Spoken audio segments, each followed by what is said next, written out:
தேவனுக்கு கேட்கும் வழிகள் நொறுங்குண்ட ஆவிதான். தேவனே, நொறுங்குண்டதும் நறுங்குண்டதுமான இருதயத்தை நீர் புறக்கணியே. ஆமென். ஹல்லேலூயா. கர்த்தருடைய சமூகத்தில் உட்கார்ற நீ, கர்த்தருடைய சமூகத்தை தேடி வருகிற நீ, கர்த்தரை நோக்கி பார்க்கிற நீ, உன்னுடைய இருதயம் எப்படி இருக்கணும்னு சொன்னா அது நொறுங்குண்டதும் நறுங்குண்ட இருதயமா இருக்கணுமா? அப்படிப்பட்ட இருதயத்தை தான் தேவன் புறக்கணிக்காதபடிக்கு, அந்த புறக்கணிப்பு அப்படின்னா அதுல எல்லாமே அடங்கி போச்சு. உன் செபம் புறக்கணிக்கப்படாது, உன் துதி புறக்கணிக்கப்படாது, உன் வேத தியானம் புறக்கணிக்கப்படாது, உன் பரிசுத்த வாழ்க்கை புறக்கணிக்கப்படாது. ஆமென். உன் இருதயம் எப்படி இருக்கணும் வேதம் சொல்லுகிறது? அது நொறுங்குண்டதும் நறுங்குண்டமான இருதயமா இருக்கணும். கர்த்தருடைய சமூகத்தில் உட்கார்கிற நீங்களும் நானும், கர்த்தருடைய பிள்ளைகளை வாழுகிற நீங்களும் நானும், இந்த இருதயம் நொறுங்குண்டதும் நறுங்குண்ட இருதயமாக இருக்கிற இருதயங்களை, இருக்கிற மனிதனை, இருக்கிற வாழ்வுடையவர்களை கர்த்தர் என்றைக்கும் எப்பொழுதும் புறக்கணிக்காதபடிக்கு தம்முடைய சமூகத்தில், தம்முடைய சன்னிதானத்தில், தம்முடைய மார்போடு அவர் அணைத்துக் கொள்ளுகிற தேவனாக இருக்கிறார். ஆமென். அல்லேலூயா. இதற்கு நல்ல ஒரு உதாரணம் தாவீது. ஆமென். தாவீது தேவனை மகிமைப்படுத்தக்கூடிய, துதிக்கக்கூடிய, செபிக்கக்கூடிய நல்ல ஒரு பரிசுத்தவான், தேவனால் தெரிந்தெடுக்கப்பட்டவன், தேவனால் அபிஷேகம் பண்ணப்பட்டவன், தம்முடைய இஸ்ரவேல் ஜனங்களை ஆளுகை செய்யும்படியாக, ஆட்சி புரியும்படியாக, நன்மையை கொண்டு வரும்படியாகவே தேவனால் அழைக்கப்பட்டவன், தெரிந்தெடுக்கப்பட்டவன். அவன் ஒரு நாள் கர்த்தருடைய சமூகத்தை விட்டு அவன் சும்மா இருந்த வேளையில் அவன் உலாவுகிற பொழுது கர்த்தருக்கு விரோதமாக, பரத்துக்கு விரோதமாக அவன் பாவம் செய்தான். ஆமென். ஹல்லேலூயா. அவன் பாவம் செய்தான் என்பதை அவனே ஒப்புக்கொள்ளுகிறான். நீங்கள் சங்கீதம் 51 நீங்கள் வாசித்து பாருங்களேன். நீங்கள் வாசித்து பார்த்தீங்கன்னா முதல்ல சில வசனங்களை வாசிக்கிற பொழுது, தேவனே உமது கிருபையின்படி எனக்கு இரங்கும், உமது மிகுந்த இரக்கத்தின்படி என் மீறுதல் நீங்க என்னை சுத்திகரியும், என் அக்கிரமம் நீங்க என்னை முற்றிலும் கழுவி, என் பாவமா என்னை சுத்திகரியும், என் மீறுதலை நான் அறிந்திருக்கிறேன், என் பாவம் எப்பொழுதும் எனக்கு முன்பாக நிற்கிறது. தேவரீர் ஒருவருக்கே விரோதமாக நான் பாவம் செய்து உமது கண்களுக்கு முன்பாக பொல்லாங்கனதை நடப்பித்தேன். நீ பேசும்போது உம்முடைய நீதி விளங்கவும், நீ நியாயம் இருக்கும் போது உம்முடைய பரிசுத்தம் விளங்கவும் இதை அறிக்கையிடுகிறேன். தன் பாவத்தை அவன் உணர்ந்த ஒரு இருதயமுடையவனா இருந்தான். ஐயோ நான் பாவம் செஞ்சிட்டேன் அப்படின்னு அவன் கவலைப்பட்டுக்கிட்டு மாத்திரம் இல்லை, அவருடைய இருதயம் நொறுங்கினது. ஆமென். அவருடைய இருதயம் நொறுங்கினது. தேவ சமூகத்தில் நொறுங்கிய இருதயத்தோடு, நறுங்குண்ட இருதயத்தோடு கர்த்தரிடத்தில் அவன் விண்ணப்பத்தை ஏறெடுக்கிறான். ஆமென். தன்னை தாழ்த்துகிறான். அவன் ராஜாவா இருந்தாலும், அவன் ஒரு பெரிய சீமானா இருந்தாலும், அவன் ஒரு பெரிய வீரனா இருந்தாலும், தேவ சமூகத்தில் அவன் தன்னை நொறுக்கி, தன்னை தாழ்த்தி கர்த்தரிடத்தில் கதறுகிறான், கெஞ்சுகிறான். ஆமென். யார் வேணா உலகத்தில் புறக்கணிச்சிடலாம், ஆனால் தேவன் புறக்கணிச்சார் என்று சொன்னால் நம்முடைய வாழ்க்கையில் ஆசீர்வாதங்கள் என்பது எட்டாத தூரமா இருக்கும். ஆமென். நல்ல விளங்கிட்டுங்க. நான் திரும்பவும் சொல்றேன், நல்ல கவனிங்க. உங்க கவனம் எங்கேயோ போகுது. ஆமென். கர்த்தர் நம்மை புறக்கணிப்பார் என்று சொன்னால் நம்முடைய வாழ்க்கையில கர்த்தர் வைத்திருக்கிற ஆசீர்வாதமானது நமக்கு எட்டாத கனியா இருக்கும், எட்டாத தூரமா இருக்கும். ஆமென். தேவனால் நான் ஆஸ்வதிக்கப்படணும், கர்த்தரால் நான் ஆஸ்வதிக்கப்படணும். அவர் வாக்கு தத்தங்களை வல்லவராய் இருக்கிறார். சொன்னவர் எப்படிப்பட்டவர்? வல்லவராய் இருக்கிறார். அவர் நிறைவேற்றுவார். அந்த வாக்கு தத்தங்களை நான் பெற்றுக்கொள்ளணும்னு சொன்னா தேவன் முதலாவது என்னை புறக்கணிக்காத ஒரு நபராய் இருக்கணும், ஒரு விசுவாசியானா இருக்கணும். ஆமென். கர்த்தரை புறக்கணிக்க கூடாது. உலகத்துல யாரு வேணாலும் இனி நம்மளை புறக்கணிக்கலாம். நம்மளுக்கு ஒரு சிலர் புறக்கணிச்சிருப்பாங்க, அதை பத்தி நம்ம கவலையே இல்லை, நம்ம கவலைப்பட வேண்டிய அவசியம் இல்லை. ஏன்னு சொன்னால் அவர்கள் நம்மளை புறக்கணிக்கிறதுனால நமக்கு எந்த விதமான நஷ்டமும் இல்லை. இன்னைக்கு சொந்த பந்தம் உங்களை குறித்து, உங்களை பார்த்து சொல்லாம உங்களை என்ன செய்திருக்கோம்? புறக்கணித்திருக்கோம். கவலை வேண்டாம், அவங்க புறக்கணிக்கிறது நமக்கு நல்லது. ஆமென். சில நேரங்களில் கர்த்தரே அவர்களிடத்திலிருந்து தேவன் என்ன செஞ்சிருவாரு? புறக்கணித்து நம்மளை கொண்டு வந்து நிறுத்துவார். ஆனால் அவங்க மத்தியில வாழ்ந்துடலாம். ஆமென். இந்த உலகத்துல உலகமே நம்ம புறக்கணிச்சாலும் அனாதியா நம்ம என்ன செஞ்சிடலாம்? வாழ்ந்துடலாம். எத்தனையோ தாய் தகப்பன் இல்லாத, உறவுகள் இல்லாத ஆண்கள் பெண்கள் வாழ்ந்திருக்கிறார்கள், வாழ்ந்து கொண்டிருக்கிறார்கள். சமுதாயம் ஒரு குடும்பத்தையோ ஒரு நபரையோ புறக்கணிக்கிறது, நீ வேண்டாம் அப்படின்னு சொன்னா வாழ்ந்து காட்டிடலாம், வாழ்ந்துட முடியும் இந்த உலகத்துல. ஆமென். ஆனால் தேவன் நம்மை புறக்கணிப்பார் என்று சொன்னால், நம்மை உண்டாக்கின வானத்தையும் பூமி உண்டாக்கின கடவுள் நம்மை புறக்கணிப்பார் என்று சொன்னால் நம்முடைய வாழ்க்கையில் நாம் ஆசீர்வாதங்களை பெற்றுக்கொள்வது மிகவும் கடினம். ஆமென். மிகவும் கடினம். அல்லேலூயா. அதுதான் இங்க தாவீது உணர்கிறார். நீங்க இந்த பக்கம் உள்ள வாசித்து பாருங்களேன். நீங்க அதுக்கு அப்படியே நீங்க வாசித்து பார்த்தா 9ஆம் வசனம் பாருங்க. என் பாவங்களை பாராதபடிக்கு நீர் உமது முகத்தை மறைத்து என் அக்கிரமங்களை எல்லாம் நீக்கி அருளும். தேவனே, சுத்த இருதயத்தை என்னிலே சிருஷ்டியும், நிலைவரமான ஆவி என் உள்ளத்திலே புதுப்பியும். கதறான். ஆமென். அல்லேலூயா. 11ஆம் வசனம் பாருங்களேன். உமது சமூகத்தை விட்டு என்னை. அப்போ தேவன் கடவுள் ஒரு மனுஷனை அவருடைய சமூகத்தை விட்டு தள்ள முடியும்ன்றது அதோடைய அர்த்தம். கடவுள் நினைச்சாலும் ஒரு மனுஷன் என்ன செய்ய முடியும்? தேவ சமூகத்தை விட்டு தள்ளி வைக்க முடியும். நீங்க நினைக்கிறீங்களா ஒரு சில குடும்பங்கள்லாம் வர முடியாம அப்படி நிக்கிறதுக்கு காரணம் தெரியுமா? கர்த்தரே அவங்கள தள்ளி வச்சிருப்பார். நமக்கு ஆசையா இருக்கும், நமக்கு விருப்பம் தான் அவங்களாம் வரணும் அப்படின்னு. ஆனா அவங்களுடைய உள்ளான வாழ்க்கை ஒண்ணு இருக்குது இல்ல, கர்த்தர் பார்க்கிற அந்த பார்வைக்கு முன்பாக அந்த பொல்லாத வாழ்க்கை இருக்குது இல்ல, சத்தியத்தை அறியாத வாழ்றத கர்த்தர் என்னைக்குமே அவங்க புறக்கணிக்க மாட்டார். ஏன்னா பாவிகளை ரட்சிக்கதான் அவர் வந்தார். ஆனா சத்தியத்தை அறிந்து ஆண்டவரை குறித்து இதெல்லாம் தெரிஞ்சு அவள் இருதயத்துக்கு ஏற்றது போல வாழ்றான் பாருங்க, மாம்சத்துக்கு வாழ்றான் பாருங்க, கர்த்தர் அவர்கள் என்ன செஞ்சிருவார்? புறக்கணிச்சிருவார். அவங்களால தேவ சமூகத்துல அவங்க நினைச்சாலும் தேவ சன்னிதானத்துக்கு என்ன செய்ய முடியாது? வர முடியாது. ஆமென். அல்லேலூயா. இங்க பாருங்க, உமது சமூகத்தை விட்டு என்னை தள்ளாமலும் உமது பரிசுத்த ஆவியை என்னிடத்திலிருந்து எடுத்துக் கொள்ளாமலும் இரும் என்று அவர் விண்ணப்பத்தை வைக்கிறார். ஒரு கிறிஸ்தவ வாழ்க்கையில தேவ சந்நிதியை விட்டு விலகாத ஒரு வாழ்க்கை இருக்கணும். கர்த்தர் அவருடைய சந்நிதியை விட்டு நம்மளை விரட்டிடக்கூடாது. இரண்டாவது, பரிசுத்த ஆவி நம்மிலிருந்து எடுபட்டு போயிடக்கூடாது. பரிசுத்த ஆவியானவர் எப்பொழுதும் நமக்குள் இருக்கணும். ஆமென். சொல்லுங்க அல்லேலூயா. உனக்குள் பரிசுத்த ஆவி இல்லைன்னு சொன்னா உலகத்தினுடைய எல்லா காரியங்களும் உனக்குள் இருக்கும். உலகத்திற்குரிய எல்லா காரியங்களும் எப்படி இருக்குது, எப்படி கண்டுபிடிக்கிறது? உன்னிடத்துல சுத்தமா ஜெபமே கிடையாது, உன்னிடத்துல சுத்தமான வேத வாசிப்பே கிடையாது, உன்னிடத்துல சுத்தமா கர்த்தருக்கென்று கர்த்தர் உனக்கு ஏற்படுத்தி இருக்கிற குடும்பங்களுக்காக, உன் வேலைக்காக, உன்னுடைய எல்லா விதமான காரியங்களுக்காக நியாயமா சரியா நீ நேரத்தை செலவழிக்கிறதே கிடையாது. வாழ்நாள் எல்லாம் மற்றவர்களை குறித்து குறை பேசுவது, மற்றவர்களை குறித்து மட்டமாய் பேசுவது, அற்பமா எண்ணுவதே நீ காரியத்தை செய்து கொண்டு இருக்கிறேன்னு சொன்னா, இதை முன்ன விட அதிகமாக உன் இடத்துல தோணுதுன்னு சொன்னா, உன்னால செவிக்க முடியல, சுருண்டு சுருண்டு விழுகிறன்னு சொன்னா, உன்னிடத்துல பரிசுத்த ஆவியானவர் உன்னை விட்டு எடுபடுகிற நேரம் வந்துருச்சுன்னு அர்த்தம். ஆமென். அல்லேலூயா. தேவ சமூகத்தை விட்டு தேவன் நம்மை தள்ளாம இருக்கணும். அதுதான் தாவீது கதறார். ஐயோ ஆண்டவரே, நான் உம்முடைய சமூகத்தை விட்டு என்னை தள்ளாமலும் உம்முடைய பரிசுத்த ஆவி என்னிடத்திலிருந்து. நல்லா புரிஞ்ச மனுஷன் அவன். இது 2 நாள தான் நான் இன்னைக்கு ராஜாவா இருக்கிறேன்னு அவன் புரிஞ்சுக்கிட்டான். இது 2 தான். ஆமென். கதற. அடுத்தது நீங்க கீழே பாருங்க. உங்க ரட்சணத்தின் சந்தோஷத்தை திரும்பவும் எனக்கு தந்து உற்சாகமான ஆவி என்னை தாங்கும்படி செய்ய. ஏன் உங்களால உற்சாகமா ஜெபத்துல பங்கெடுக்க முடியல? ஏன் உற்சாகமா உங்களால ஆலயத்துக்கு வர முடியல? ஏன் உற்சாகமா உங்களால வேதத்தை வாசிக்க முடியல தெரியுமா? பரிசுத்த ஆவியானவர் குறித்து, தேவன் நம்மை புறக்கணித்திருப்பதை குறித்து, நம்மிடத்துல பாவம் இருப்பதை குறித்து அறிந்ததுனாலே நமக்கு என்ன இல்லை? உற்சாகம் இல்லை.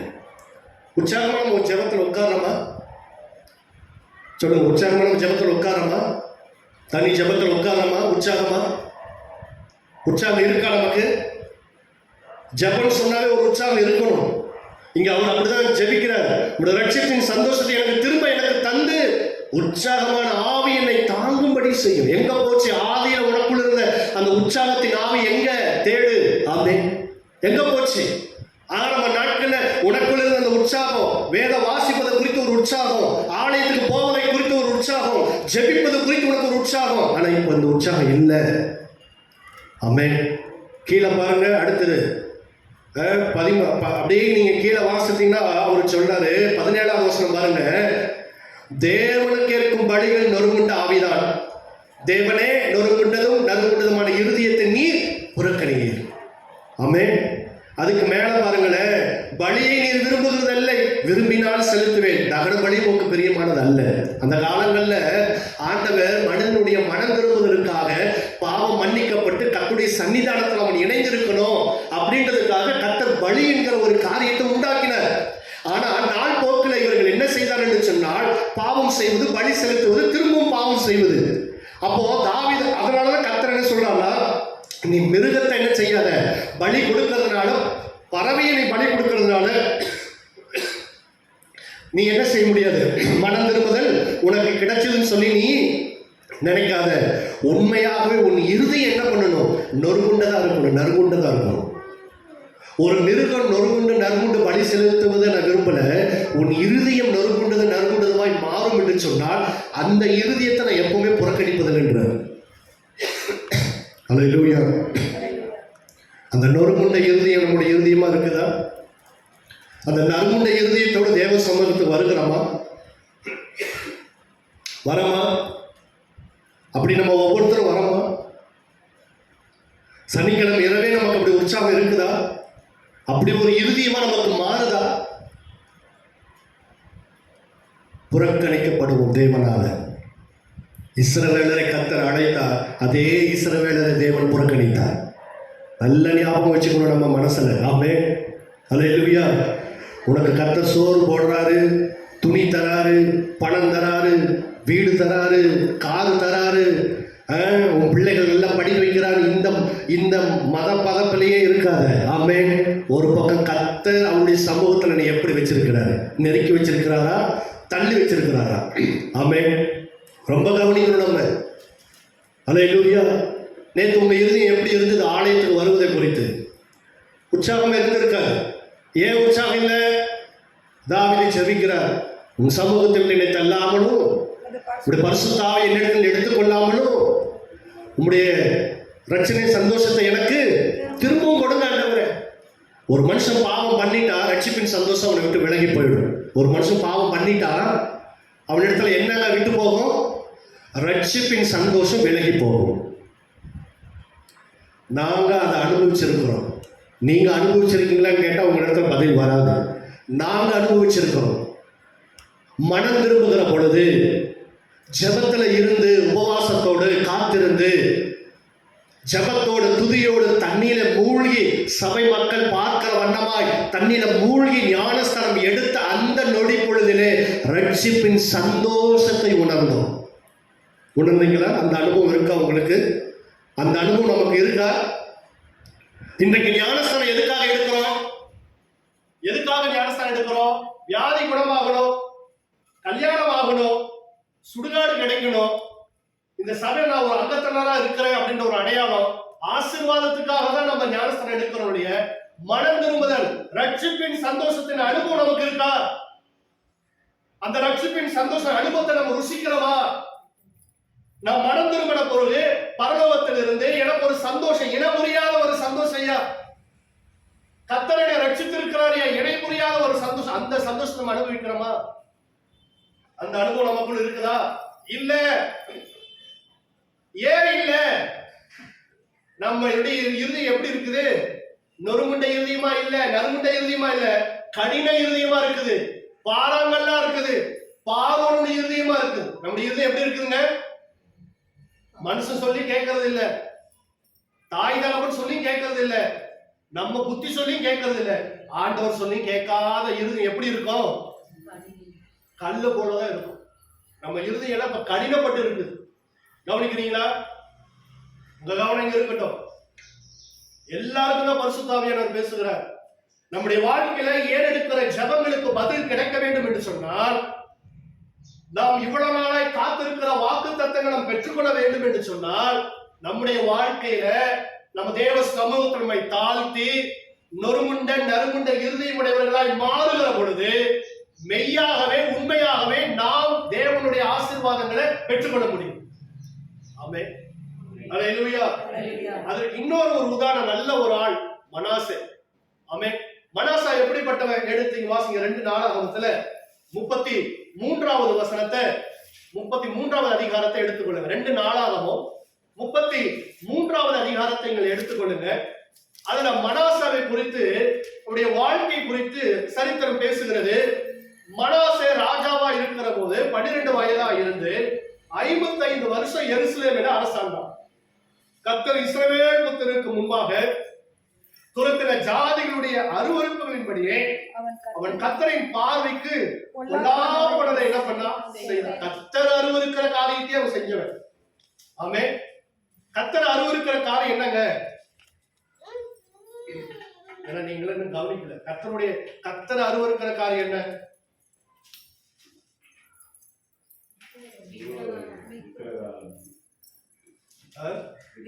விக்கிர ஆராதனை. அப்புறம்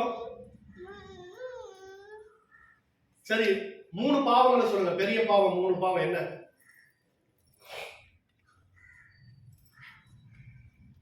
மூணு பாவம் பெருசு என்ன? உங்ககிட்ட யாராவது கேட்டா நீங்க என்ன சொல்லுவீங்க? பாவம் பாவம்ன்றீங்களே. சரி, எத்தனை பாவம் இருக்குது? இதுல எது ரொம்ப பெரிய பாவம்? விக்கிர ஆராதனை, மாம்சத்தின் இச்சை, கண்களின் இச்சை, மாம்சத்தின் இச்சை, ஜீவனத்தின் பெருமை. கண்களின் இச்சை, மாம்சத்தின் இச்சை, ஜீவனத்தின் பெருமை. ஆமென். அல்லேலூயா. 1 யோவான் 2ஆம் அதிகாரத்தில் அந்த வசனங்கள் வரும். இங்கு மனாசே என்ன செய்தானா, அவன் கர்த்தரின் பார்வைக்கு பொல்லாததை செய்தான். இன்னைக்கு நம்ம யாருடைய கண்ணுக்கு பொல்லாப்பு செஞ்சுட்டு இருக்கிறோம்? யாருடைய கண்ணுக்கு முன்பாக? நான் அதான் அடிக்கடி உங்ககிட்ட நான் ஒன்று திரும்ப நான் உங்களுக்கு சொல்லுவேன். திரும்ப ஒன்று நான் உங்களுக்கு சொல்லிக்கிட்டே இருப்பேன். நீங்க என்ன ஏமாத்தலாம், நான் உங்களை ஏமாத்தலாம். ஆனா ஒரு கண் இருக்குதுல்ல, அந்த கண்ணு முன்னாடி யாரும் ஏமாற்ற முடியாது. ஆமென். கர்த்தருடைய கண்களுக்கு முன்பாக ஒருவர் என்ன செய்ய முடியாது. நான் ஆலயத்துக்கு வருகிற பொழுது என்ன மனநிலைமையோட நான் வரேன்? ஆமென். நான் ஏன் ஆலயத்துக்கு சீக்கிரமா வரேன்? நான் ஏன் ஆலயத்துக்கு லேட்டா வரேன்? நான் ஏன் ஆலயம் முடிஞ்சு சீக்கிரமா போறேன்? நான் ஏன் ஆலயம் முடிஞ்சு லேட்டா போறேன்? எல்லாவற்றையும் எனக்கும் உங்களுக்கு தெரியாம இருக்கும், ஆனா கர்த்தருக்கு தெரியும். அதனால்தான் இங்க போடப்பட்டிருக்கிறது, அவன் கர்த்தரின் பார்வைக்கு பொல்லாததை செய்தான். அவன் தன் தகப்பனாக எசேக்கியா தகர்த்து போட்ட மேடைகளை திரும்பவும் கட்டி பாகால்களுக்கு பலிபீடங்களை எடுப்பித்து விக்கிர தோப்புகளை உண்டாக்கி வானத்தின் சேனை எல்லாம் பணிந்து கொண்டு அவைகளை சேவித்தார். ஆமென். இந்த மனாசே யார்? புறஜாதியா? பாரம்பரியமா இவன் விக்கிர ஆராதனை கோவில்களை பாகால் பலிபீடங்களை வணங்கி வந்தவனா? இவங்க அப்பா யாருங்க? எசேக்கியா ராஜாவுக்கு என்ன ஆண்டவர் அற்புதம் செஞ்சாரு? 15 வருஷம் அவனுக்கு ஆண்டவர் ஜீவனை கூட்டி கொடுத்தாரு. அப்ப அப்பா ரட்சிக்கப்பட்டவரா இருந்தா பையனும் இயேசு குறிச்சு நிச்சயமா தெரிஞ்சிருக்குமா இருக்காது? அப்படி தெரிஞ்சிருந்தும் அவன் எப்படி இருந்திருக்கிறான்? விக்கிர ஆராதனை. அவங்க அப்பா எங்கெல்லாம் ஆலயம் கட்டினாரோ, எங்கெல்லாம் தேவனுக்காக பலிபீடம் கட்டினா அங்கெல்லாம் என்ன போய் பண்றான்? விக்கிர ஆராதனைகளை பாகால்களை வணங்கும்படியாக விக்கிர தோப்புகளை எல்லாம் உண்டாக்குற. 4ஆவது வசனம் பாருங்க. எருசலேமிலே என் நாமம் என்றென்றைக்கும் விளங்கும் என்று கர்த்தர் சொன்ன தம்முடைய ஆலயத்திலே பலிபீடங்களை கட்டி கர்த்தருடைய ஆலயத்தின் 2 பிரகாரங்களிலும் வானத்தின் சேனைகளுக்கெல்லாம் பலிபீடங்களை கட்டினார். அவன் இன்னும் குமாரின் பள்ளத்தாக்கிலே தன் குமாரரை தீமிதிக்க பண்ணி நாளும் நிமித்தமும் பார்த்து பில்லி சூனியங்களை அனுசரித்து அஞ்சனம் பார்க்கிறவர்களையும் குறி சொல்லுகிறவர்களை வைத்து கர்த்தருக்கு கோபம் உண்டாக அவர் பார்வைக்கு மிகுதியும் பொல்லாததை செய்தார். ஆமென். அல்லேலூயா. நிறைய பேர் நம்ம நேரா போய் ஜாதகத்தை போய் பார்க்கறது இல்லை, நல்ல நேரம் போய் பார்க்கறது இல்லை, அந்த இடத்துல நம்ம போய் பார்க்கறதே இல்லை. ஏன் சொல்லுங்க? இப்போ அதை விட ரொம்ப அட்வான்ஸாக வந்துருச்சு. இப்போ நம்ம வீட்டில் டெய்லி சீட்டு கேலண்டர் உள்ள ஃபோன்லேயே வந்துடுது. இங்கே நிறைய பேர் நம்ம இருக்கிறோம். சரி, நம்ம ராசிக்கு என்னதான் சொல்கிறாங்கன்னு பார்த்துருக்குறோம். ஆமென். அல்லேலூயா. நம்ம ராசிக்கு இந்த வருஷத்தில் என்னதான் சொல்கிறாங்க? சிம்ம ராசி உடையவர்கள் தன் சொந்த மனைவிடத்தில் கூட வாய் திறக்கக்கூடாது. ஆமென். சிம்ம ராசி உள்ளவங்க தன் மனைவி இடத்துல என்ன பண்ணக்கூடாது? வாய் திறக்கக்கூடாது. என்ன திறக்கக்கூடாதா? திறந்தா என்ன ஆகும்? அவங்களுக்கு பிரச்சனை வந்துடும். சிம்ம ராசி உள்ளவங்க தன் மனைவி இடத்துல வாயை கொடுத்தா மனைவியினால அந்த வருஷமெல்லாம் என்ன வருமா? சண்டை, ஏகப்பட்ட சண்டை வருமா. அதனால சிம்ம ராசி உடையவர்களே, நீங்கள் உங்கள் வாயை கவனமாக வைத்து உங்கள் சொற்கள் மிக கவனமாக இருக்க கடவுது. ஆமென். மீன ராசி, கன்னி ராசி, பன்னி ராசி, எரும ராசி, எல்லா ராசியுமே நம்ம என்ன பண்ணுறோம்? பார்த்து தெரிஞ்சு வச்சிருக்கிறோம்.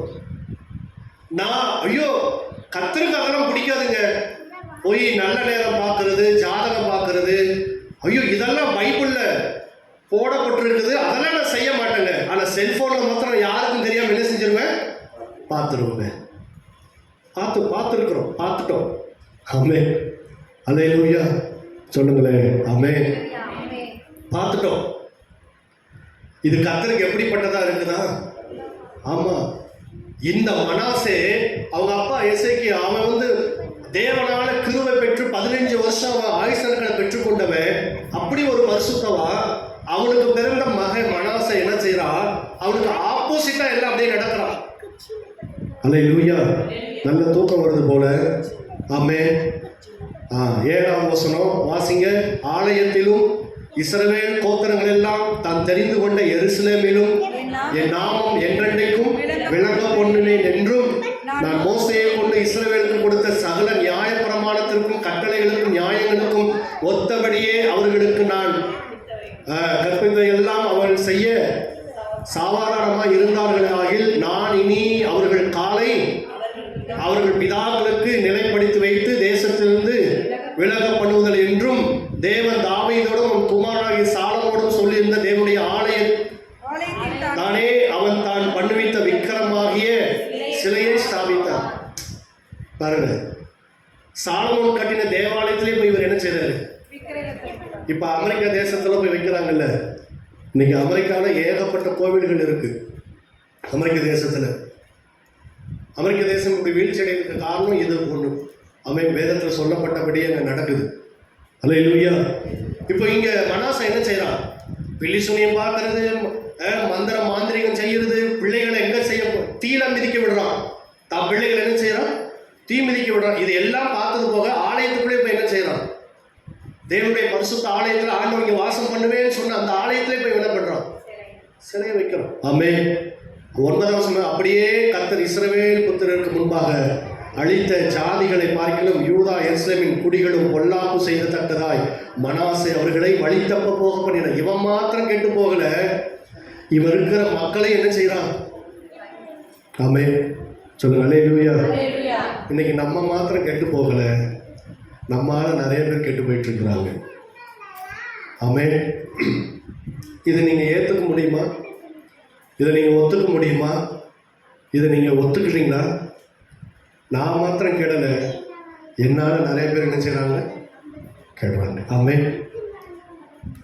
நம்ம வெளியே இருக்கிற ஆட்களை கெடுக்கிறோம், வெளியே வீட்டுக்குள்ளேயே நம்ம என்ன செய்யறோம்? கெடுக்கிறோம்.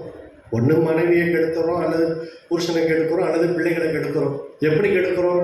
சரியான ஜபம் இல்லை, சரியான குடும்ப ஜபம் இல்லை, சரியான தனி ஜபம் கிடையாது, சரியான வேத வாசிப்பு கிடையாது, எதுவுமே இல்லை நம்ம வாழ்க்கையில். அப்போ நம்ம பிள்ளைகள் என்ன செய்வாங்க?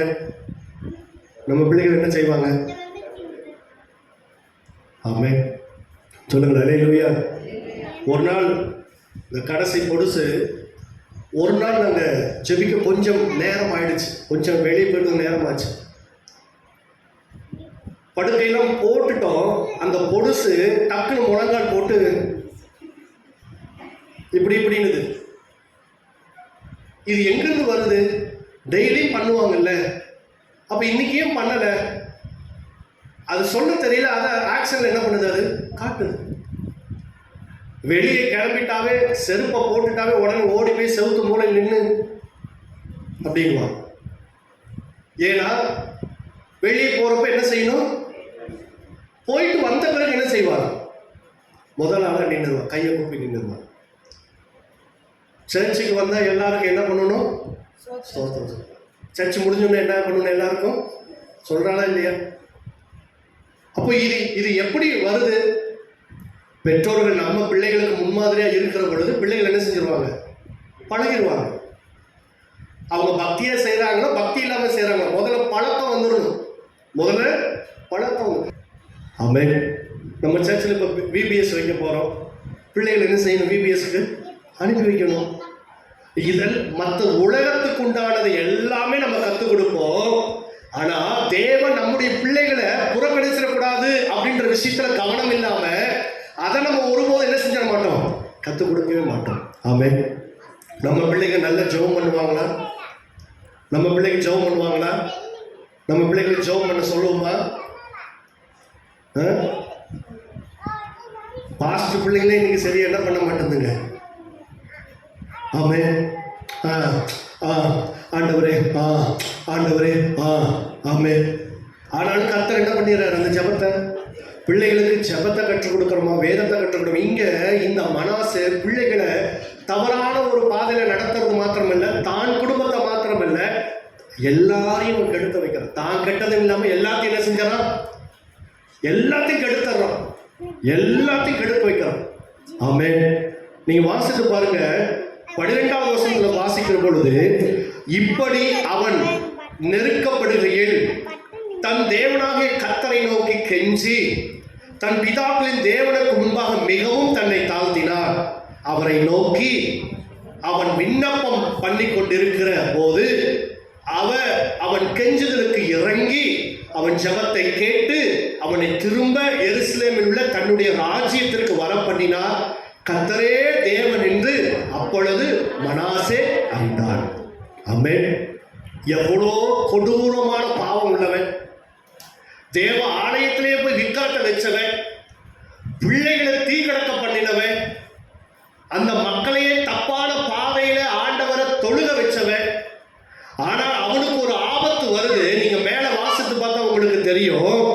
அவனுக்கு எதிராளிகள் மூலியமா இவனுக்கு ஆபத்து வந்து அவனை கட்டி அவனை இழுத்து கொண்டு போகிற பொழுது தன் நிலைமையை அறிந்து இனி தப்பிக்க வாய்ப்பில்லை என்பதை உணர்ந்து, தேவனே இது ஒரு வேளை அனுமதிச்சிட்டார் போல அப்படின்றதெல்லாம் பயந்து போய் தேவ சமூகத்தில் அவன் தன்னை தாழ்த்தி தன் இருதயத்தை நறுகுண்ட இருதயமாய் அவன் மாற்றினபடினாலே கர்த்தர் மனாசேவை புறக்கணிக்காதபடிக்கு தேவன் மீண்டுமாய் அவனுடைய சிங்காசனத்தில் கர்த்தர் அமர வைத்தார். ஆமென்.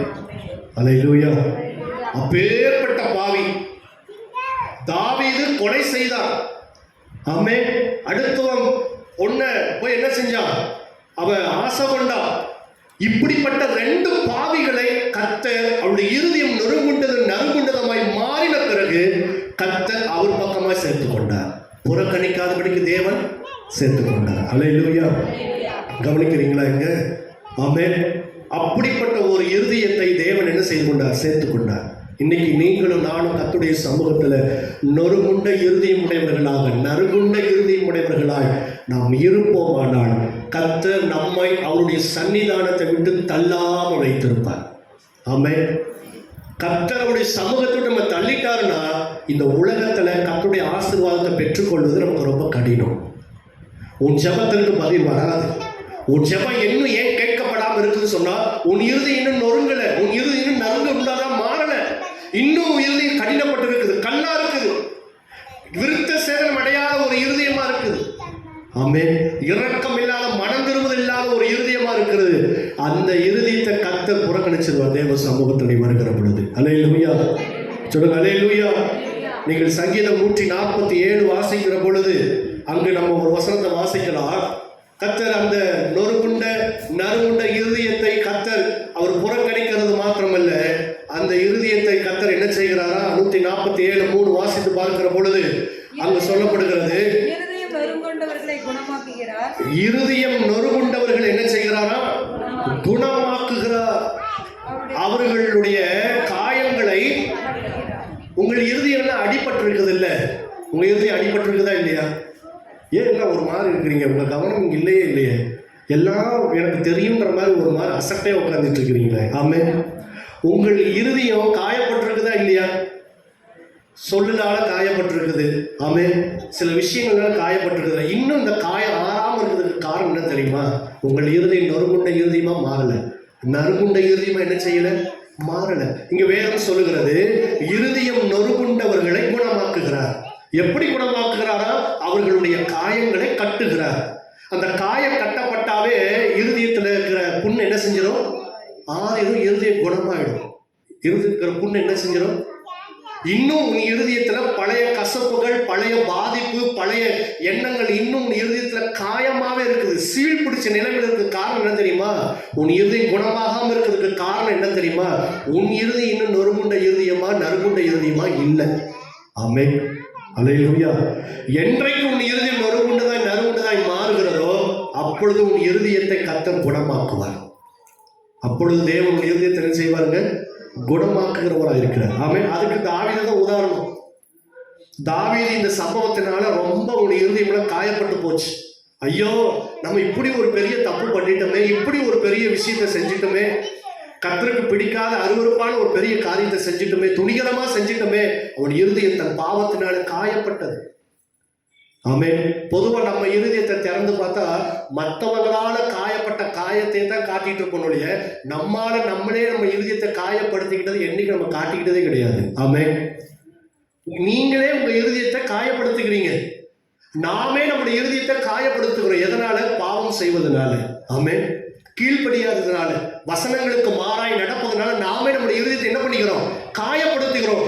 நம்ம உண்டாக்குகிற காயமா இருக்கட்டும் சரி, மற்றவங்களால் உண்டாக்குகிற காயமா இருக்கட்டும் சரி, நம்முடைய இருதயத்தை குணமாக்கணும்னு சொன்னா நம்முடைய இருதயம் நொறுங்குண்ட நறுங்குண்ட இருதயமாய் மாறணும். ஆமென். அல்லேலூயா. அதை தான் கர்த்தர் உங்ககிட்ட எதிர்பார்க்கிறார். அதை தான் கர்த்தர் இன்னைக்கு உங்ககிட்ட பேசுறார். அதை தான் ஆண்டவர் இன்னைக்கு உங்ககிட்ட காதலை விழும்படியா உன்னோட பேசிக்கிட்டே இருக்கிறார். ஆமென். நீ நொறுங்குண்ட இருதயமாய் நறுங்குண்ட இருதயமாய் மாறுன்னு ஆண்டவர் பேசிக்கிட்டு இருக்கிறார். அல்லேலூயா. சொல்லுங்க அல்லேலூயா. செவிடு போல உட்கார்ந்துட்டு இருக்காதீங்க. ஆமென். மரம் மறுத்து போன இருதயங்களா இருக்காதீங்க, மறுத்து போன செவிடா இருக்காதீங்க. கர்த்தர் உன்னோட தான் பேசிட்டு இருக்கிறார். ஏற்கனவே ஒரு சத்தியத்தை பார்த்திருக்கிறோம். நியாய தீர்ப்பு ஒரு மனுஷனுக்கு 2 விதமான நியாய தீர்ப்பு உண்டு. ஒன்னு சரீர மரணம், இன்னொன்னு ஆத்ம மரணம். ஆமென். இன்னைக்கு இருக்கிற நம்ம அடுத்த நிமிஷம் இருப்போம் நமக்கு தெரியாது. கர்த்தர் உனக்கு முன்பாக வைக்கிற வார்த்தை எல்லாம் உன் வாழ்க்கையில் உனக்கு கொடுக்கிற வாய்ப்புகள் என்பதை நீ அறிந்து கொள். ஆமென். உன் இருதயம் நறுங்குண்ட இருதயமா மாறுவதற்கு தான் கர்த்தர் பேசிட்டு இருக்கிறார். நொறுங்குண்ட இருதயமாய் மாறுவதற்கு தான் கர்த்தர் பேசிட்டு இருக்கிறார். உன் ஆத்துமா அசட்டையோட உட்கார்ந்துட்டு இருக்காது. ஆமென். அல்லேலூயா. அல்லேலூயா. இங்கிருந்து வீடு போறதுக்குள்ள என்ன நடக்கும் நமக்கு தெரியாது. ஆமென். பயப்படுத்துறான உங்களே. நம்ம வாழ்க்கையில இருக்கு, நம்ம வாழ்க்கையில் நிறைய ஆபத்துகள் சுத்தி இருக்குது. நம்ம வாழ்க்கை நிறைய ஆபத்துகள் சுத்தி இருக்குது. எல்லா ஆபத்துகள் நடுவில் இருந்து கர்த்தர் அவருடைய இரக்கத்தினால கிருபையினால தேவன் நம்மை விடுவித்து நடத்தி கொண்டே வருகிறார். ஆமென். அல்லேலூயா. நம்ம சும்மா விளையாட்டா விளையாடிட்டு இருக்கிறோம் தேவ சமூகத்துல உட்கார்ந்துக்கிட்டு. ஆமென். விளையாடுறோம். அவருக்கு நம்ம விளையாட்டு காட்டிட்டு இருக்கிறோம். அவர் விளையாட ஆரம்பிச்சாரா நம்ம தாங்க மாட்டோம். ஆமென். சொல்லுங்க அல்லேலூயா. அவர் வேத வசனத்தின்படி அவர் தன்னை வெளிப்படுத்திக்கிட்டே இருக்கிறார். நீடிய பொறுமையோடு நம்ம வாழ்க்கையில் இருக்கிறார். அதை நீ சாதகமா எடுத்துக்கிட்டு, அதை நீ உனக்கு அது ஒரு வாய்ப்பா எடுத்துக்கிட்டு நீ வாழ்க்கையில இஷ்டம் போல உன் இருதயத்தை கடினப்படுத்திட்டு இருக்கிற. ஆமென். கர்த்தர் சொல்ல கவனமா இரு. நான் உன்னை புறக்கணிக்க கூடாதுன்னு நான் நினைக்கிறேன். ஆமென். ஏன்னா உனக்கு வாக்கு பண்ணி இருக்கிறேன், உன்னை அழைத்திருக்கிற, உன் முன்குறிச்சிருக்கிறேன்.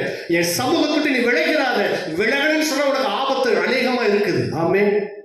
அதுவும் நன்மைக்காக தான் கர்த்தர் இந்த வசனங்களை பேசிக் கொண்டிருக்கிறார். நீ என் சமூகத்தை விட்டு விலகிட்ட அல்லது நான் உன்னை புறக்கணிச்சுன்னு சொன்னா இந்த உலகத்துல நீ அடுத்த கணம் வாழ்வது ரொம்ப கஷ்டம். நீ நினைக்கிறியா உலகத்துல மத்தவனா வாழலையான்னு? ஆமென். மத்த வாழ்ற வாழ்க்கையை போய் பாருங்க.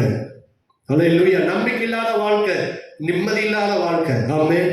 தைரியம் இல்லாத வாழ்க்கை. ஒரு கட்டம் வருகிறவர் ஒண்ணு தன்னையே மாய்த்து கொள்ளுகிறான் அல்லது வந்ததுனா விதின்னு போய் சேரலாம். ஆமென். ஆனா நம்ம வாழ்க்கை அப்படி இல்லை. நம்ம வாழ்க்கைக்கு ஒரு அர்த்தம் இருக்குது. ஆமென்.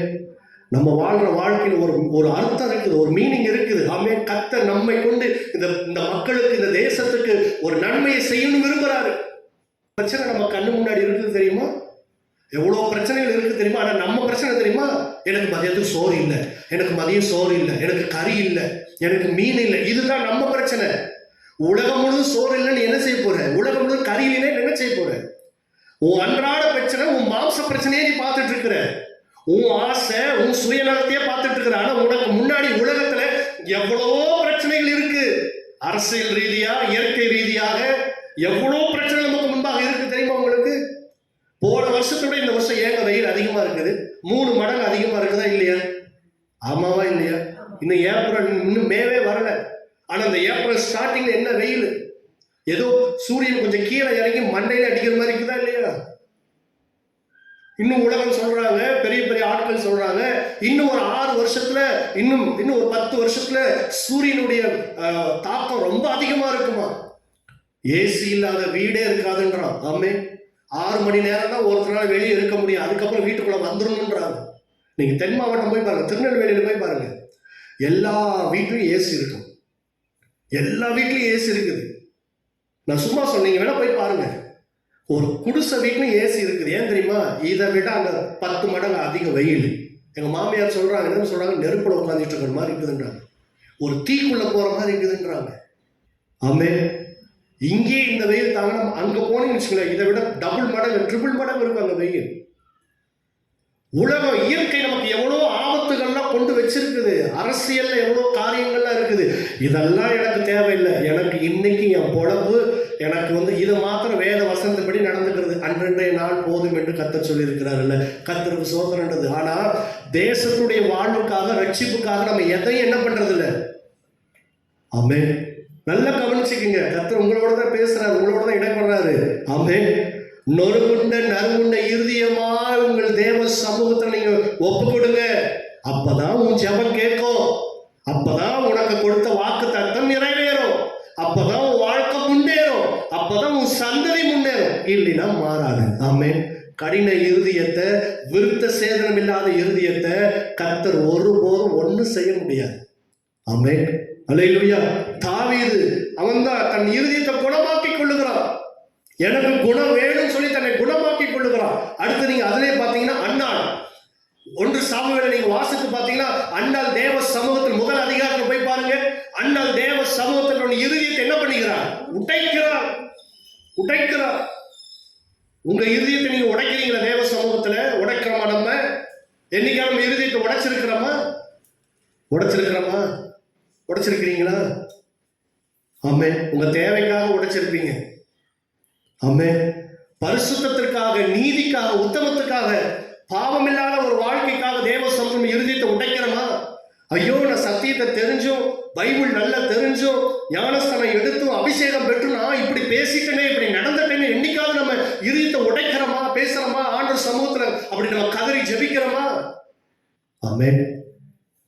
நீங்களும் நானும் உலகத்துல இப்ப மிதக்கிறோம். ஆமே. எப்படிங்க இருக்கிறோம்? உலகத்துல மிதந்துட்டு இருக்கிறோம். ஆனா பேர் மாத்திரம் என்னது?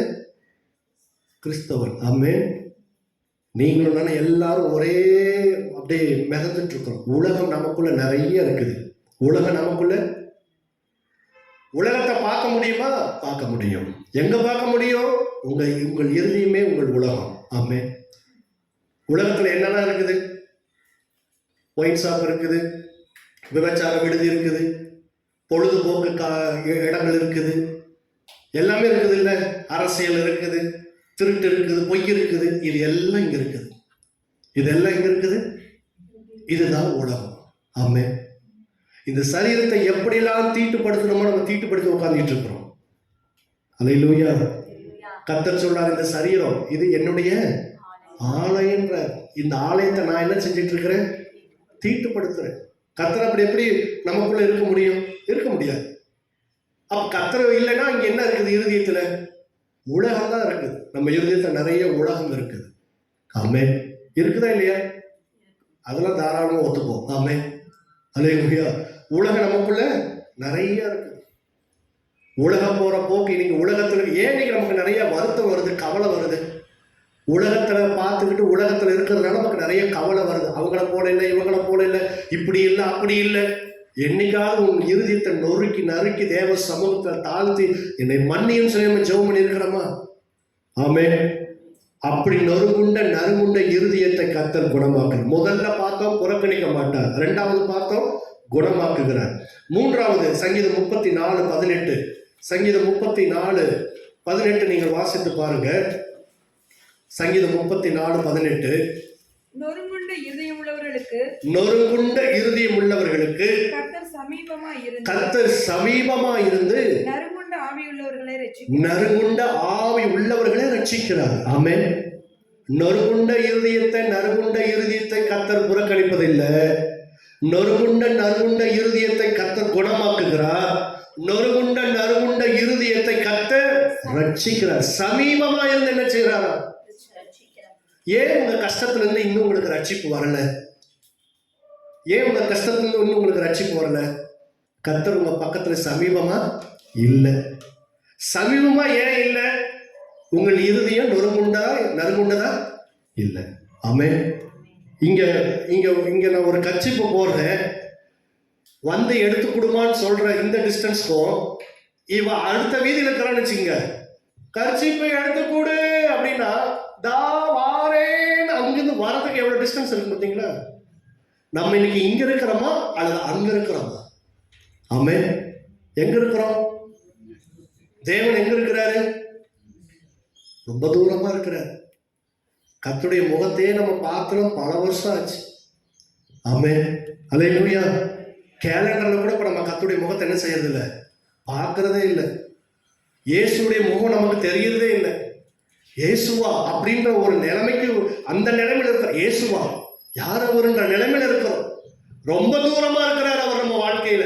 ஏன் அவர் ரொம்ப தூரமா இருக்கிறாரு? நறுகுண்ட இருதயம் இல்லை நம்ம இடத்துல, நறுகுண்ட இருதயம் இல்லை. அல்லேலூயா. சொல்லுங்களேன் அல்லேலூயா. நல்லா சத்தமா சொல்லுங்க ஆமென்.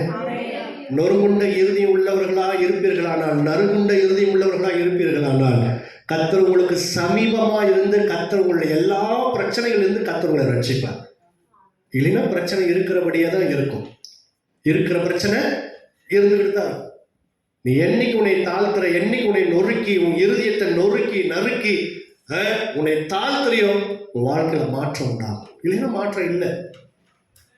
வரலாம், காணிக்க போடலாம், போகலாம். வரலாம், காணிக்க போடலாம், போகலாம். இல்லையா ஒரு மாற்றமும் உங்க வாழ்வில பார்க்கவே முடியாது. நீங்க 1000 சபைக்கு போங்க, ஆமென். நீங்க எந்த சபைக்கு வேணாலும் போயிட்டு வாங்க.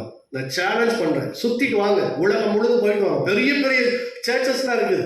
வேணா 4 மணியில போய் உட்காருங்க. ஏசு அழைக்கிறாலும் போய் உட்காந்துட்டு வாங்க. முடிஞ்சா அவங்க மடியிலே உட்காந்துட்டு வாங்க. பக்கத்துல இருந்து ஒரு வாரம் தங்கி சோறு சாப்பிட்டு கூட வாங்க. எல்லாம் பண்ணிட்டு வாங்க. உன் வாழ்க்கை இருக்கிறபடியே இருக்கும். ஏன் தெரியுமா? வேதம் சொல்லுது, நறுகுண்ட இருதயத்திற்கு தேவன் ரட்சிப்பை தருகிறார். ஆமென். ஐயோ, என் மனசுல ஏகப்பட்ட போராட்டம், என் மனசுல ஏகப்பட்ட கவலை, மன அழுத்தம், இதுல இருந்து நான் எப்படி வர்றது, எப்படி வெளிவரது? நீ உன் இருதயத்தை நொறுக்கி நறுக்கி பாரு, கர்த்தர் அந்த கவலையிலிருந்து உனக்கு ரட்சிப்பு தருவார். ஆமென். இல்லைன்னா உன் கவலை உன்னை சுத்திக்கிட்டே தான் இருக்கும், உன் இருதயத்துல குடிகொண்டு இருக்கும். அது ஆளுக பண்ணும் உன்னை நிம்மதியாக இருக்க விடாது. அந்த கவலை ஆவி உன்னை நித்தமும் கவலைப்படுத்திக்கிட்டே இருக்கும். நீ ஒரு கணம் சந்தோஷமா இருப்ப, அடுத்த 10 கணம் நீ கவலையிலே இருப்ப. ஆமென். ஆனா உன் முகம் சிரிச்ச மாதிரியே இருக்கும். பைத்தியக்காரமான ஒரு வாழ்க்கை வாழ்ந்துட்டு இருக்கிறோம் நம்ம. ஆமென். ஆனா தேவ சமூகத்தை ஒப்பு கொடுத்து பாரு, உன் இருதயத்தை தாழ்த்தி பாரு, உன்னை கர்த்தர் ரட்சிக்கிறார். கவலையிலிருந்து, வியாதியிலிருந்து. ஆமென். கர்த்தருடைய ரட்சிக்கிறவராக இருக்கிறார். இறுதியாக நம்ம ஒன்று பார்த்து முடிக்க போகிறோம். ஏசாயா 57 15வது வசனத்தை வாசிங்க. ஏசாயா 57 15 வாசிக்கிற பொழுது, நித்தியவாசியும் பரிசுத்தர் என்கிற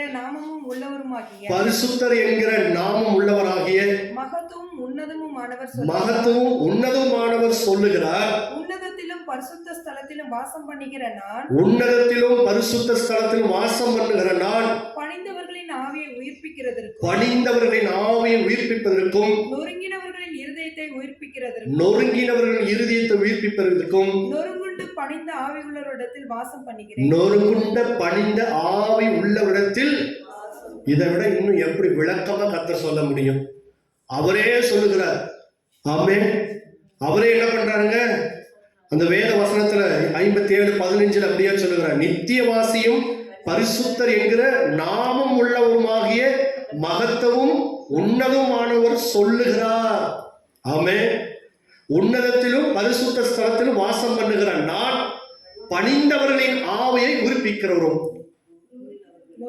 நொறுங்கின உயிர்ப்பிக்கிறவரும் நொறுங்குண்டு பணிந்து ஆவி உள்ளவரத்தில் வாசம் பண்ணுகிறேன். கர்த்தர் நம்முடைய இருதயத்துல எப்பவுமே வாசம் பண்ணணும். ஆமென். எப்பவுமே என்ன பண்ணணும்? அவருடைய விருப்பமே இப்படிப்பட்ட இருதயத்தில் உள்ளவர்களுக்குள்ளதான் நான் வாசம் பண்ணுவேன், இல்லைன்னா நான் வாசம் பண்ண மாட்டேன். அப்போ உங்க இருதயத்துல யார் வாசம் பண்ணிட்டு இருக்கிறா? நம்ம இருதயத்துல யார் வாசம் பண்றா? உலகமா, மாம்சமா, புருஷனா, மனைவியா, பிள்ளைகளா, ஜாதியா, மதமா? எது வாசம் பண்ணுது நம்ம இருதயத்துல? ஸ்டேட்டஸா, அழகா? எது என் இருதயத்துல வாசம் பண்ணுது? தேவனின் இருதயத்துல வாசம் பண்ண வேண்டும் என்று சொன்னால், இந்த ஆலயம் என்று சொன்னால், கோவில்னாவே கோவில்ல என்ன யார் இருக்கணும்? கடவுள் தான் இருக்கணும். பேய் இருந்ததுன்னா அது என்னது? அது கோவில்னு சொல்லுவோமா? சுடுகாடுன்னு சொல்லுவோம். நம்மளே பாருங்க, பேய் என்னைக்காவது உங்ககிட்ட என்கிட்ட சொன்னிச்சா நான் சுடுகாட்டில் தான் இருப்பேன்னு சொன்னிச்சா? கடவுள் என்னைக்காவது சொன்னாரா நான் கோவிலில் தான் இருப்பேன் அப்படின்னு? ஆனா நம்மள என்ன பண்ணிக்கிறோம், பிசாசுனாவே பேயினாவே எங்க இருக்குமா? சுடுகாட்டில் இருக்குமா? கடவுள் எங்க இருப்பாரா? கடவுள் இங்கே தான் இருப்பார், நம்ம உள்ளத்துல தான் இருக்கிறார். ஆமென், அல்லேலூயா. ஒருத்தர் உலக மனுஷன் சொல்றான், ஒருத்தர் இன்னொருத்தனுக்கு உதவி செஞ்சா அவன் தான் கடவுள்ன்றான். ஆமென், அல்லேலூயா. நம்ம வாழ்க்கையில, நம்ம இருதயத்துல, இந்த ஆலயத்துல தேவன் வாசம் பண்ணுவதை எப்பொழுதுமே விரும்புகிறார்.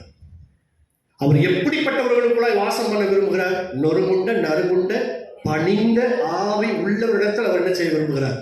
வாசம் பண்ண விரும்புகிறார். உங்க இருதயத்தில் யார் இருக்கிறார்? இப்படி எல்லாம் கேள்வி போட்டோம்னு வச்சுங்களேன், நம்ம யாரும் நமக்கு டீட்டெயிலா தெரிஞ்சிடும். ஆமென், அல்லேலூயா. இது கடந்த 2-3 வாரங்களாக இது நாங்க தியானிச்ச காரியங்கள் இதெல்லாம். ஆமென், தனிப்பட்ட விதங்கள் இதெல்லாம் நாங்க உட்கார்ந்து தியானிச்ச காரியங்கள். ஆமென், அல்லேலூயா. நல்ல ஒரு விஷயத்தை விளங்கி கொடுங்க. ஒரு வாழ்க்கையில் நமக்கு ஒரு பிரச்சனை வருதுன்னா, பிசாசு மேல, மந்திரவாதி மேல, மாமனார் மேல, மாமியார் மேல, புருஷன் மேல, மனைவி மேல, பிள்ளைகள் மேல, சூழ்நிலைகள் மேல போறத ரெண்டாவதா வச்சுட்டு முதல்ல நான் இதுக்கு காரணமானதை முதல்ல ஆராய்ந்து பார்க்கணும். அதுதான் நல்ல பழக்கம். நானா எந்த பாவம் செய்யலையே, என்கிட்ட எந்த பாவம் இல்லை நீ சொல்லனா அதுவே பாவம், வேதம் சொல்லுது. ஆமென். அதுவே நீ என்ன பண்ணிக்கிற, உன்னை வஞ்சிக்கிறன்னு அர்த்தமா? என்னிடத்துல ஒரு பாவம் இல்லைன்னு சொல்றவன் தன்னை என்ன செய்யறானா? வஞ்சிக்கிறான். ஒரு பிரச்சனை ஒரு குடும்பத்துல வருது, ஒரு பினான்சியல்ல வருது, அல்லது ஒரு வியாதி வருது, ஒரு பலவீனம் வருது, பிள்ளைகளுடைய வாழ்க்கையில் ஏதோ ஒரு போராட்டம் வருது, குடும்பத்துல ஏதோ ஒரு போராட்டம் வருது அப்படின்னா இதுக்கு முதல் காரணம் யார்? நான் ஒருவேளை இதுக்கு காரணமா இருக்கிறேனா, காரணகர்த்தாவா இருக்கிறேனா அப்படின்றத நம்ம என்ன பண்ணிக்கணும்? உட்காந்து முதல்ல நம்ம ரிசர்ச் பண்ணிட்டு இல்லைன்ற ஒரு சூழல் வருகிற பொழுதுதான் அடுத்தவர்கள், பிசாசு, தேவன், சூழ்நிலை, காலம் இதெல்லாம் நம்ம என்ன பண்ணணும்? ஆராய்ந்து பார்க்கணும். ஆமென். எடுத்த உடனே நம்ம என்ன பண்ணிடுது? நானா இல்ல, அவன்தான், அவதான், இவன் தான், இப்படித்தான், அப்படித்தான், அப்படித்தான், இப்படியே பேசி பேசி பேசி பழகி வந்துட்டோம். ஆதாமுடைய புத்தி, ஏவாளுடைய புத்தி நம்ம கிட்ட இன்னும் பொத்திக்கிட்டே இருக்குது. ஆமென், அல்லேலூயா. ஏவாளை கேட்டா பாம்ப சொன்னா, ஆதாம கேட்டா ஏவாளை சொன்னா. ஆமென். ஐயோ இதுக்கு நான் தான் காரணம் யாருமே ஒத்துக்கல. பிசாசு இன்னும் ஒத்துக்கல நான் செஞ்சது பாவம்னு சொல்லி. அல்லேலூயா. இன்னைக்கு நாமளும் ஒத்துக்கிறதே இல்லை, எல்லார் மேலேயும் பழிய போறோம் இல்லையே. என் வாழ்க்கையில ஏன் ஆசீர்வாதம் தடப்படுது? நான் ஆலயத்துக்கு போயும் ஏன் எனக்கு இன்னும் ஆசீர்வாதத்தை பெற்றுக்கொள்ளல? நான் பைபிள் வாசிக்கிறேன், ஜெபிக்கிறேன், துதிக்கிறேன், காணிக்க கொடுக்கிறேன், தசமபாகம் கொடுக்கிறேன். ஆனா ஏன் என் பிள்ளைகளுடைய வாழ்க்கையில ஒரு விமோச்சனம் இல்லை? ஏன் ஒரு உயர்வு இல்லை? ஏன் என் மனசுல நிம்மதி இல்லை? மற்றவங்க எல்லாம் நல்லா இருக்கிறாங்கன்னா நான் ஏன் இப்படி இருக்கிறேன்? அப்ப என்னிடத்துல என்ன குறை உண்டு? தேவ சமூகத்தில் உன்னை தாழ்த்தி பணிந்து உன் இருதயத்தை நொறுக்கி நறுக்கி ஒப்பு கொடுத்து பாரு. ஆமென். கர்த்தர் நீ எந்த விஷயத்துல மிஸ்டேக் பண்றத அழகா உன் முன்னாடி எடுத்து வைப்பார். ஆமென், சொல்லுங்க அல்லேலூயா. நம்ம அதெல்லாம் செய்யறதே கிடையாது. அதெல்லாம் நம்ம ஜெபமே பண்றது கிடையாது. நம்ம மறந்துட்டோம். ஜெபன்றதே நமக்கு என்ன செஞ்சிருச்சு? மறந்துருச்சு. ஆமென், அல்லேலூயா. இதை தேவன் நமக்கு கொடுக்கிற வார்த்தைகள்.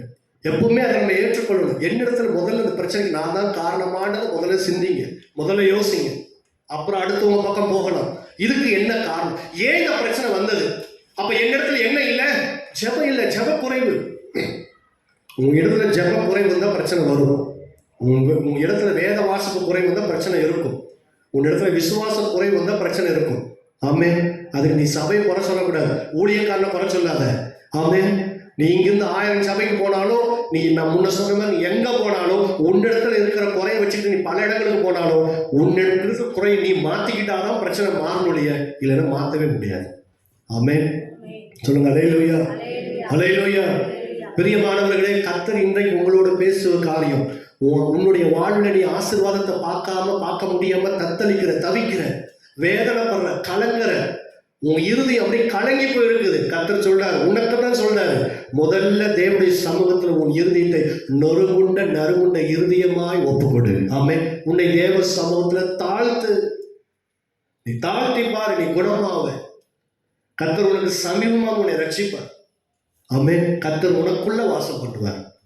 கர்த்தர் நமக்குள்ள இருக்கணும். கடவுள் எப்பவுமே நமக்குள்ள இருக்கணும். எப்படி இருக்கணுங்க? நமக்குள்ள இருக்கணும். கண்களின் இச்சையும் மாம்சத்தின் இச்சையும் ஜீவனத்தின் பெருமையும் என்றைக்கும் அந்த பாவங்களுக்கும் விக்கிரங்களுக்கும் இடம் கொடுக்காத ஒரு வாழ்க்கை நமக்குள்ள இருக்கணும். ஆமென். சொல்லுங்க அல்லேலூயா. நீங்களாம் போயிட்டு வாங்க மதுரை கோவிலுக்கு போய் நின்று 2 பூஜை போட்டு வாங்க. நீங்க போவீங்களா மதுரை கோயிலுக்கு? தாராமங்களுக்கு போயிட்டு வாங்க, போயிட்டு வருவீங்களா? இங்க இருக்கிற மாரியம்மனுக்கு போயிட்டு வாங்க, நீங்க போயிட்டு வரீங்களா? போக மாட்டீங்க. ஏன்னா அது எப்படி? அது கர்த்தருக்கு பிடிக்காத விஷயம். ஆமென். ஆனா நமக்குள்ளே நிறைய விக்கிரங்கள் கட்டி வச்சிருக்கிறோமே. ஆமென். அப்போ நம்ம இடத்துல கண்களின் இச்சையை வச்சுக்கிட்டு நம்ம தேவன் இடத்துல போய் நம்ம ஜெபிக்கிறப்போ கர்த்தர் எப்படி நம்ம ஜெபத்தை கேட்பாரு? உங்களுடைய பேன் கார்டுல அல்லது உங்களுடைய பாஸ்புக்ல அல்லது உங்களுடைய ஆதார்ல ஒரு எழுத்து மாறினா அது செல்லுபடி ஆகுமா? உன் போன்ல கடைசி நம்பர் 1 2 பதில் 1 மாறினா அது ஆக்டிவேட் ஆகுமா? ஏங்க ஒரு கார்டுக்கு ஒரு நம்பருக்கு அப்படி ஒரு வல்லம் இருக்குதுன்னா அப்ப தேவன் எப்படிப்பட்டவரு? அப்ப பரிசுத்தத்துக்கு எவ்வளவு வல்லம் இருக்கும்? அப்ப கண்களின் இச்சையை வச்சுட்டு நான் போய் என்னை ஆசீர்வதின்னு சொன்னா எப்படி அவரால் ஆஸ்வதிக்க முடியும்? அவருக்கு விருப்பம் தான். ஆனா அவர்கிட்ட நின்று கேள்வி கேட்பானே. இன்னொரு அவர் பாவத்துக்கு உடன்பட்டு போறவர் அல்லையே. அப்ப அவரால் என்ன செய்ய முடியாது. அப்ப அவர் என்ன சொல்றாரு? நான் உன்னை ஆஸ்வதிக்கிறப்ப முதல்ல நீ உன்னை மாத்திக்கிட்டு வா. நீ போய் உன் ஐடி கார்டுல இருக்கிற அந்த எழுத்து பிள்ளைய மாத்திக்கிட்டு வா. உன் போன் நம்பரை கரெக்டா எழுதிக்கிட்டு வா. உனக்கு நான் என்ன பண்றேன்? லோன் உனக்கு அப்ளை பண்றேன், சாங்ஷன் பண்றேன் சொல்றாங்களா இல்லையா? அதேதான் தேவன் என்ன சொன்னார்? நீ முதல்ல கண்களின் இச்சையில இருந்து என்ன பண்ணிக்கொள்ளு, விடுதலை ஆக்கிக் கொள்ளு. நீங்க என்னை பார்த்திருக்கீங்களா? நான் ரோட்ல போறப்ப அப்படியே தான் போவேன், எங்கேயும் நான் திரும்பி பார்க்க மாட்டேன், நான் போற வாக்குலயே தான் போவேன். அப்படிலாம் நீங்க நினைக்கிற மாதிரிலாம் கண்களின் இச்சை அப்படிலாம் என்கிட்ட எதுவுமே இல்லை அப்படின்னு நம்ம ஓகே. ஆனா நம்ம கையிலே ஒண்ணு இருக்குது. இப்படி போயிட்டே இருப்போம், என்னதான் பார்த்துருவோமே. இன்னைக்கு எதை திறந்தாலும் என்ன வருது போன்ல? எல்லாமே கண்களின் இச்சைதான் நமக்கு வருது. ஆமென். அல்லேலூயா. அப்போ வேதம் சொல்றது கண்களின் இச்சையில இருந்து நீங்க என்ன பண்ணிக்கொள்ளுங்க. சரி, மாம்சத்தின் இச்சைனா என்ன? மாம்சத்தின் இச்சைனா என்னங்க? மாம்சத்தின் இச்சைனா சாப்பாட ஜெயிக்க முடியாம இருக்கிறது. சிலருக்கு பாருங்க, அந்த நேரத்துக்கு எனக்கு என்ன வந்துடணும்? சாப்பாடு வந்துடணும். இல்லைன்னா அவங்களுக்கு என்ன வந்துடும்? அது ஒரு 5 நிமிஷம் 2 நிமிஷம் கூட அவங்களால தள்ளி போட முடியாது. கரெக்ட் நேரத்துக்கு டீ வந்துடணும். ஆண்டவர் பேசுறாரு. கரெக்ட் நேரத்துக்கு என்ன வந்துடும்? டீ. அது 1 நிமிஷம் தாண்டால என்ன ஆயிடும்? கோபம் வந்துடும். சாப்பாடு அப்படிதான் நிறைய பேர் இருப்பாங்க. அவங்க சொல்லுவாங்க, நான் நேரத்துக்கு சாப்பிட்டு எனக்கு பழக்கம். அது அவங்க போட்டுக்கிட்ட ஒரு வார்த்தை. அவங்களுக்கு அந்த டைம்ல அவங்க சாப்பிட, ஆனா அவங்களுக்கு நான் அந்த நேரத்துல சாப்பிடுவேன், நான் பஞ்சுவல்லாம் கிடையாது. அவங்க என்னது? மாம்சத்தின் இச்சை. அப்போ என்னால சாப்பிடாம இருக்க முடியாது அப்படின்றது என்னைக்கு வருதோ அது மாம்சத்தின் நிச்சயமா மாறுது. என்னால சாப்பிடாம இருக்க முடியும் வர சொல்றான் பாருங்க, அவங்க மாம்சத்தை மேற்கொள்றாங்க. ஆமென். தூக்கம், என்னால 7 மணிக்கு தான் எழும்ப முடியுன்றது என்ன பண்ண முடியாது மாம்சத்தை நம்மளால. அதான் மாம்சத்தின் இச்சை. ஆனா எவ்வளவு நாள் 5 மணிக்கு நான் எழும்பிடுவேன். 5:30 எழும்புறது என்னது? மாம்சத்தை. வேதம் சொல்லுகிறது தரித்திரன் எப்படி வருவானா? வழிபோக்கன் போல வருவானா? ஏன் அவன் வழிபோக்கன் போல வரானா? இன்னும் கொஞ்சம் தூங்கட்டும், இன்னும் கொஞ்சம் தூங்கலாமே, இன்னும் கொஞ்சம் தூங்கலாம். தூங்குறப்ப என்ன வருமா? தரித்திரன் வழிபோக்கன போன. வழிபோக்கல எப்படிங்க? சும்மா ரோட்ல போயிட்டு வந்துட்டு இருக்கிற கேப் பிரச்சனை என்ன பண்ணிடுவான்?